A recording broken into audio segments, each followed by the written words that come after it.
bienvenidos. Un nuevo encuentro de Testigos TV y el agradecimiento a todos quienes nos siguen en este día. ¿Cómo estás, Leandro? Muy bien, Denis, ¿y vos? Muy bien. Bueno, sí, queremos recibirlos en este programa que, como ustedes saben, trata de encarar esos temas que comúnmente no los vamos a ver en cualquier medio de comunicación y que si los vemos, los vamos a ver encarados de un punto de vista quizás más desde el chisme, desde el cuento de qué pasó con tal y cual. En cambio, nosotros estamos tratando de hablar de la vida, de la fidelidad, de la familia, desde un punto de vista constructivo y sobre todo apuntando a los valores. Y en este programa vamos a compartir el testimonio de un sobreviviente del accidente de Lapa Líneas Aéreas el 31 de agosto de 1999 en Buenos Aires, cuando el avión se accidentó tratando de despegar desde Aeroparque, dejó un saldo de 60 personas fallecidas y uno de ellos es a quien van a conocer un testimonio y una historia mucho más que conmovedora. Los dejamos con Benjamín. 31 de agosto del año 99 yo me había ido a Buenos Aires por el día, por trabajo. Así fue como a la vuelta me tomé el avión de las 9 de Lapa, que fue el avión que se estrelló a fin de pista en Aeroparque. Así fue que, bueno, me tocó vivir una de las alternativas más duras de mi vida, porque yo estaba sentado en la primera fila de ese avión, junto con un amigo que murió en el accidente. Logré salir gracias a que me ayudó una persona que estaba en el driving de golf, donde el avión finalmente llega y se incendia. Y él me ayudó a salir, en realidad me sacó directamente, yo estaba atrapado quemándome y me tiró al lado del avión. 15 minutos después del accidente alguien llamó a mi casa para decir que yo había tenido un accidente porque estaba vivo y que me llevaban al Hospital Fernández, al Hospital de Emergencias de Buenos Aires. Ahí estuve en terapia intensiva durante más de un mes, ya que mis quemaduras eran muy profundas, de tercer grado en la mayoría del cuerpo.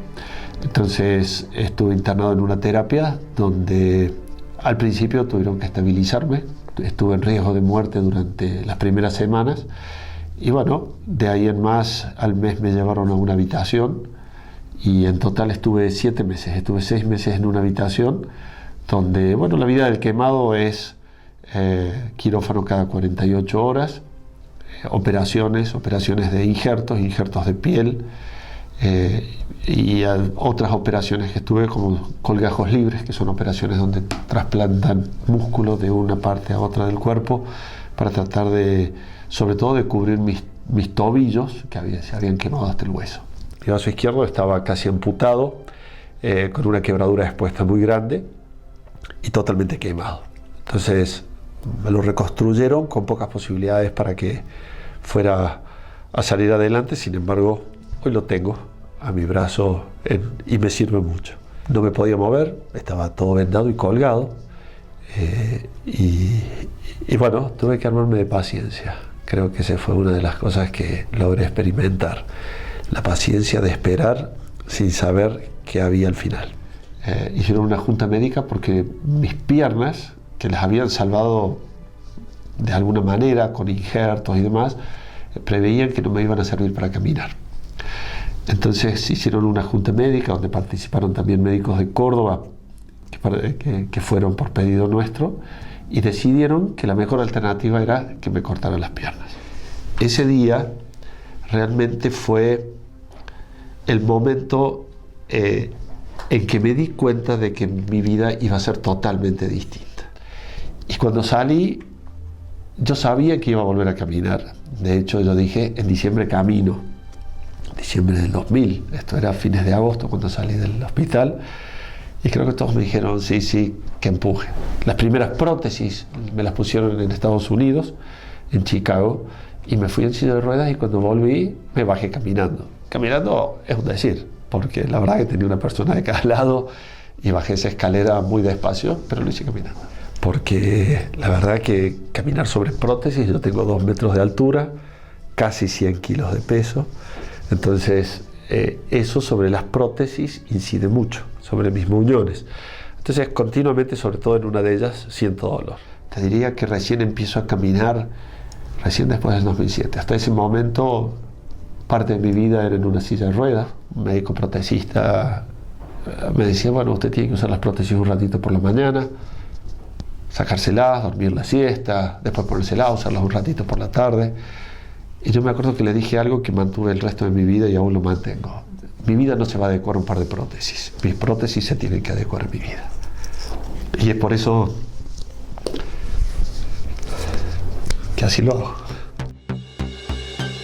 Le agradecemos a Benjamín que ha compartido esta historia con el programa Testigos, ya que no es común que él cuente esta historia y de por sí nos estamos todos dando cuenta que es una historia de vida muy fuerte, muy dura, pero que al mismo tiempo ya empieza a mostrar unas aristas de esperanza y de profundos valores que se están dando en la vida de Benjamín a partir de esta experiencia. Y seguramente esto ha despertado diversas sensaciones, porque lo vemos en el rostro de los integrantes de nuestro público. Vamos a escucharlos. Escuchando este testimonio, lo primero que me impactó fue cómo rescató la solidaridad de la persona que lo salvó, inclusive detallando cada una de las acciones que esa persona tuvo que hacer para salvarle la vida, ¿no? Sacarlo del avión, dejarlo al lado del avión, llamar a la familia, haciéndose cargo. Eso me llamó la atención, cómo registró el valor de la solidaridad que le permitió mantener la vida, ¿no? Bueno, lo que me impactó por ahí de este video es la voluntad que tuvo este hombre después de haber tenido ese gran accidente, y lo que veo es que por ahí Dios nos va poniendo muchas pruebas en el camino, y la fuerza de voluntad que tuvo él es admirable, y hay que ir siempre superándose aunque tengamos muchas pruebas en nuestra vida.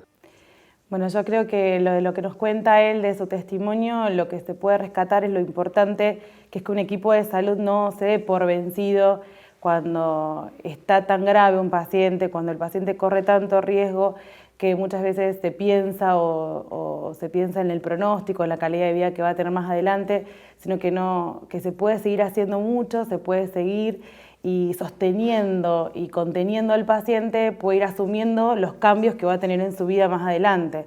Esto también es importante, e incluso a él lo fortaleció, lo llenó de otros valores y pudo cambiar su vida y aceptar un cambio tan importante y tan rotundo en su vida. Escuchando el testimonio, me queda este deseo que mencionaba de volver a la normalidad. Y la realidad es que después de estos tipos de accidentes, casi es imposible volver a la normalidad. Pero valoro muchísimo ese aprender a vivir con las nuevas circunstancias. Y no solo para él, sino para su familia, para su mujer, para sus hijos. También pienso en esa hijita chiquitita de 1 año que conoció a su padre ya en una silla de ruedas. Seguramente esto está generando en el público que nos está mirando también muchos interrogantes, y es muy bueno que lo compartan. Lo pueden hacer a través de nuestro Facebook, Testigos TV, mientras seguimos teniendo opiniones, porque esta historia está atravesada por el sufrimiento humano, por el dolor y por la incertidumbre. Y eso es precisamente lo que nos aporta nuestro equipo de especialistas. Qué difícil es cuando el dolor aparece con efecto de huracán, no como una brisa más o menos dificultosa que se puede soportar, sino como algo que parece que arrastra toda la vida. Yo creo que lo importante en esos momentos es tener la posibilidad, en primer lugar, de hacer silencio interior. No dejar que ocupe nuestra vida la dramatización, la minimización, ni los comentarios racionales para ver cómo eludimos enfrentar lo que nos toca vivir. Cuando el dolor arrasa como un huracán, hay que aferrarse a lo más importante, a lo más fuerte. Y normalmente lo más importante y lo más fuerte no está en las palabras, no está en los libros de autoayuda, no está en el ribotril. ¿Saben dónde está? En dejar el silencio interior para que ese silencio interior ayude a hacer posible que el consuelo aparezca por una luz que no nos pertenece y que no tiene que ver con el límite nuestro de lo humano, sino con un más allá de nosotros en nosotros. Considero que el sufrimiento, ante todo, es un gran interrogante, especialmente frente a situaciones difíciles como lo es la injusticia, la violencia, un robo, una catástrofe, la tortura. Nos quedamos todos con la mirada atónita, el silencio o el grito pelado. Tanto quienes somos creyentes o quienes no lo son. Para quienes somos creyentes, además, se plantea aquí el problema de la presencia o la ausencia de Dios en esta realidad, ¿no? Está Dios presente aquí. Lejos de hablar de una ausencia de Dios, considero que en el sufrimiento humano, Dios no solo está presente, sino que está ahí crucificado junto a la víctima. La realidad del sufrimiento muchas veces no tiene explicación. De hecho, no hay por qué, pero sí, para quienes somos creyentes, hay para qué, hay un sentido. Gracias a los especialistas y como ustedes saben, Testigos es un programa que está orientado básicamente a los temas de familia, pero los temas de familia indudablemente tienen que ver con los temas del ser humano. Y el sufrimiento es algo que a todos nos atraviesa, en mayor o en menor medida, sufrimientos físicos o espirituales, sufrimientos que cuando uno los dimensiona en realidad son cosas menores, mientras que hay otras que realmente son muy importantes, como lo que les pasó a Benjamín, y en donde realmente hay que tener una cuota de recurso interno para poder sobreponerse a esto. Creo que no es simple y no cualquiera, creo yo, se recompone de esto, pero sí, a través de Testigos nos permitimos reflexionar como para todos aprender que el sufrimiento es parte de la existencia y que hay mejores maneras de interpretarlo, de asumirlo, de encararlo, y en esto también qué importante rol juega la familia. Decíamos en el comienzo, Leandro, que Benjamín fue sobreviviente de un terrible accidente de la línea aérea LAPA en Buenos Aires. Estuvo 7 meses internado, pasó por diversas operaciones. Durante todo ese tiempo hablaba por teléfono con sus hijos, pero no lo habían visto. Él, en esta parte, cuenta cómo fue el reencuentro con sus 5 hijos y con su esposa Mercedes, que tuvo que cambiar completamente su rutina de vida. Fue una época de incertidumbre, no sabía cuándo iba a salir y en qué condiciones, y la respuesta era pronto. Yo quería volver a mi vida normal, porque la verdad que al principio yo me imaginaba que después de un periodo de convalescencia y que mis heridas se curaran, yo iba a salir igual que como había entrado al hospital, o por lo menos como yo me acordaba que era. Bueno, eso no sucedió, pero siempre la idea era, ¿cuándo salgo? Siempre mi idea era más, ¿cuándo puedo volver a mi vida? ¿Cuándo puedo volver a ver a mis hijos? Mercedes esa noche viajó en un avión que puso la gobernación y fue a Buenos Aires, dejando a nuestros 5 hijos en Córdoba. Los chicos eran chiquitos. Ángeles, la más pequeña, tenía 1 año, y el más grande, Pedro, tenía 8. Y después volvió recién a las 2 semanas. Y de ahí en más se instaló en Buenos Aires y empezó a viajar cada 2 semanas a ver a los chicos y para quedarse conmigo. Y esa fue la vida que hizo Mercedes durante los 7 meses que estuvimos en Buenos Aires. Y los chicos, y la primera vez que los vi fue para Navidad, que fueron todos a Buenos Aires a verme.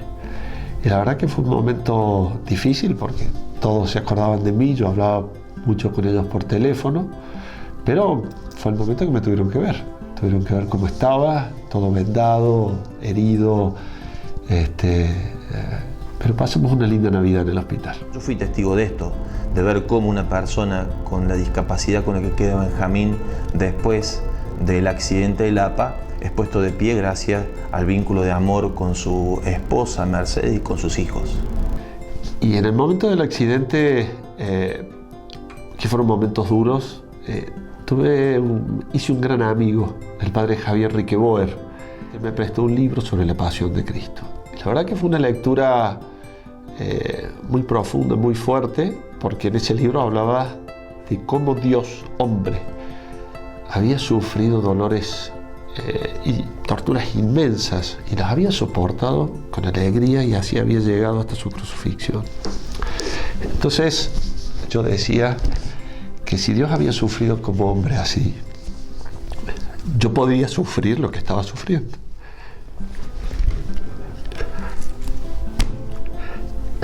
Entonces, así fue como me decidí a hacerlo. Y así es como soportaba el dolor. Te diría que sentir que yo podía cargar esa cruz y que podía tener la fuerza para hacerlo, y que esa fuerza estaba también dada no solo por mí, sino por un ejemplo, que fue el de Cristo, me ayudó muchísimo. En el Evangelio, el crucificado es el resucitado.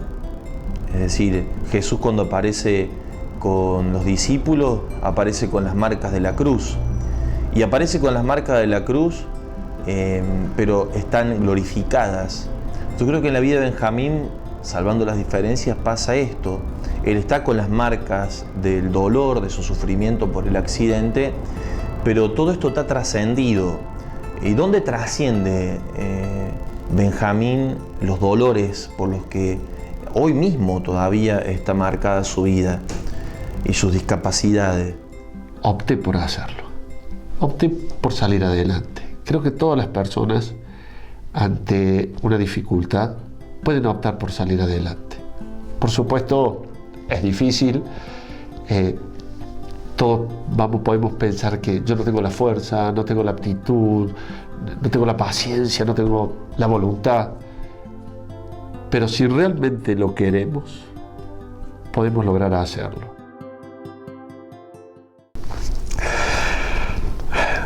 En ese accidente hubo 60 muertos y yo estoy acá. Y alguna vez también me preguntaron si creía que esto significaba algo, si yo tenía una misión. Y se lo pregunté a un sacerdote. Y él me dijo que sí, que tal vez me diera cuenta que Dios tenía una misión para mí y la llevara adelante. O que tal vez nunca me diera cuenta y un día, en presencia de él, me diera cuenta cuál era la misión, lo cual significa que tengo que llegar hasta ahí. Pero nunca me pregunté por qué me pasó, sino para qué. Y tal vez en una segunda oportunidad de vida uno tiene no una misión, tiene muchas. La misión de vivir, la misión de ayudar, tal vez no pensando en grandes obras, en grandes cosas, sino en el metro cuadrado, en el que uno tiene, donde uno puede actuar, donde uno puede tener influencia. Todos tenemos una misión en la vida, tenemos que descubrirla. Yo trato todos los días de descubrir la mía.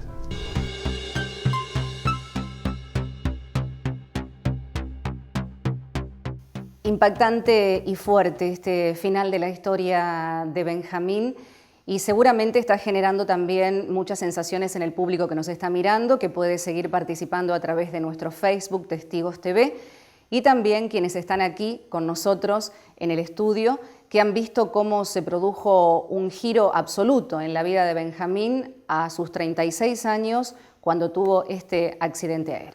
Creo que es interesante el quiebre que destaca él de su vida después del accidente, ¿sí? Cómo va tomando fuerza después de eso y cómo le encuentra un sentido. Y creo que es importante que nosotros también nos pongamos en su lugar, en el hecho de decir, si me pasaría a mí, ¿cómo reaccionaría? ¿Cómo avanzaría en mi vida después de eso? Entonces creo que el testimonio es muy importante para nosotros, para tomar fuerza y para de alguna manera encontrar en él un ejemplo de valor, de coraje para seguir adelante a pesar del accidente que sufrió. Como lo planteamos, y él al tener el accidente tuvo un cambio muy grande y cómo lo vivió día a día con un optimismo, una positividad de siempre seguir adelante y no quedarse. Yo creo que personalmente un accidente así de ese tipo me yo quería mucho y te tira todo para atrás, todos tus deseos, todos tus planes, y hay que tener como un claro ejemplo. Él como ese sufrimiento lo sigue por adelante y no se detuvo nunca, día a día, bueno, con la gracia de la familia, de los amigos, lo sigue adelante. En el testimonio de Benjamín uno se siente identificado, creo que muchos han pasado, en muchas familias ha pasado, de que a lo mejor en un segundo cambia la vida de toda la familia, no solamente de la persona que está afectada y que a lo mejor su amigo falleció, siempre hay algún fallecido o alguien que ha quedado con una discapacidad grande y que no solamente cambia en un segundo la vida, sino que es un proceso largo de volver a adaptarse. Y ese proceso largo yo creo que es importante y que yo siempre agradezco, y creo que en todas las familias que han pasado por eso, lo importante es la unión que hay en esa familia. O sea, es imposible poder pasarlo o poder superarlo y hacer ese proceso sin el sostenimiento de los amigos, de la familia, de todos los que pueden colaborar de alguna manera con eso. Yo rescato de lo que ustedes dicen dos cosas. Uno es esto de la imprevisibilidad de la vida, ¿no? De que uno realmente no sabe si va a tener una prueba, pequeña o grande, en cualquier momento. Y otra cosa que hoy parecería que está desvalorizada, que es la importancia que tiene nuestra familia, ese grupo más cercano, que es el único en el que nos podemos apoyar en una situación así y en el que debemos y podemos darnos un amor absolutamente gratuito, no un amor que tenga que ver con quiénes somos, cuánto podemos hacer o cuánto podemos generar o producir, sino realmente solamente por lo que somos. Y acompañarnos, porque creo que, salvando este testimonio tan fuerte que nos deja tantas enseñanzas, como un caso extraordinario, creo que todos sufrimos de alguna u otra manera. Esto nos sirve para aprender que nuestro sufrimiento quizá es pequeño, pero de todas maneras existe, y también existe el de aquel que tenemos al lado, y a veces estar abiertos a entender el sufrimiento del otro, a ablandar un poquito nuestro corazón y acompañarnos mutuamente, especialmente dentro del seno de nuestra familia. Y basado precisamente en todos estos principios que Leandro comentaba, es que vamos a conocer ahora la opinión de los profesionales. Desde el momento en que salimos en el canal del parto, el dolor viene incluido. Así como la vida es un don, el dolor está incluido dentro de ese proceso vida.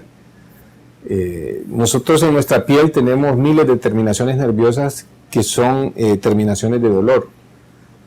No solamente en nuestra piel, sino que en el interior, que nos sirven de advertencias, de mecanismos de defensa, para que retiremos nuestra mano del fuego, que retiremos nuestra mano de algo que nos hace daño.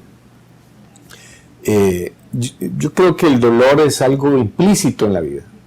No puede haber vida sin sufrimiento. Es un concepto totalmente falso el que quiera vivir feliz sin sufrir, sin dolor. Porque es una parte del vivir. Así como el envejecer, así como la enfermedad, así como el morir, el dolor está presente. Y hay que entenderlo como tal.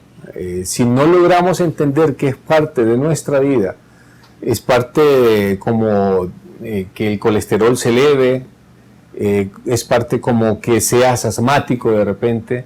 Si no se llega a entender desde ese punto de vista, creo que vamos a ser unos seres humanos muy frustrados. Hay que hacer una distinción. El sufrimiento es del ser humano y es de la cabeza, es una creación mental del ser humano. El dolor no, si le piso la cola a un gato grita porque le pise la cola, porque le duele la cola, ¿no? Y hay una cantidad de otros, si vos te vas de vacaciones y tu perro queda solo, sufre, se nota este dolor de la ausencia. Es decir, que no es del ser humano, es de todas las especies superiores, el dolor. El sufrimiento es nada más que el ser humano. Y es una cosa que teje el ser humano y se encierra ahí adentro cuando no acepto el dolor. Cuando yo acepto el dolor y sé que tengo que atravesarlo, porque se murió mi mamá y esto me duele. Yo sé que cada vez que me acuerde de la muerte de mi mamá, este dolor va a estar. ¿Hasta cuándo? Hasta que me muera. Pero también sé que puedo ser feliz a pesar de este dolor. Tendré que hacer un proceso que se llama duelo, ¿Qué es el duelo? Es el proceso por el cual reelaboro un sufrimiento y lo convierto en dolor aceptado. La aceptación es el primer paso del proceso de duelo. Aceptar que ese dolor está, que va a estar y que va a estar siempre. Y que cada vez que toquemos ese tema, ese dolor va a estar. Pero esto no impide que yo sea feliz. Y los invitamos a ustedes a seguir dejando sus impresiones y también sus inquietudes en nuestro Facebook Testigos TV, porque esto nos enriquece a todos y por allí también surgen nuevos temas que podamos abordar, Leandro. Sí, yo personalmente me he quedado como que no tengo mucho más que decir a partir de los aportes de todos, también de los especialistas y de lo que hoy hemos podido entender sobre el sufrimiento y de cómo lo tenemos que encarar y cuál puede ser el significado. Por eso quiero agradecer muchísimo de nuevo a Benjamín y a su familia, a nuestros productores asociados que trabajaron en esta historia, a los especialistas, a todo este equipo internacional latinoamericano de gente que nos acompaña con esto, a nuestro público y por supuesto a ustedes que, como dice Denis, los seguimos esperando que participen también en las redes sociales. Simplemente decir que Benjamín no dejó que la vida le pase por encima, sino que aceptó y fue feliz. Y esto es un ejemplo sin duda para todos. Muchísimas gracias a ustedes y será hasta nuestro próximo encuentro con Testigos.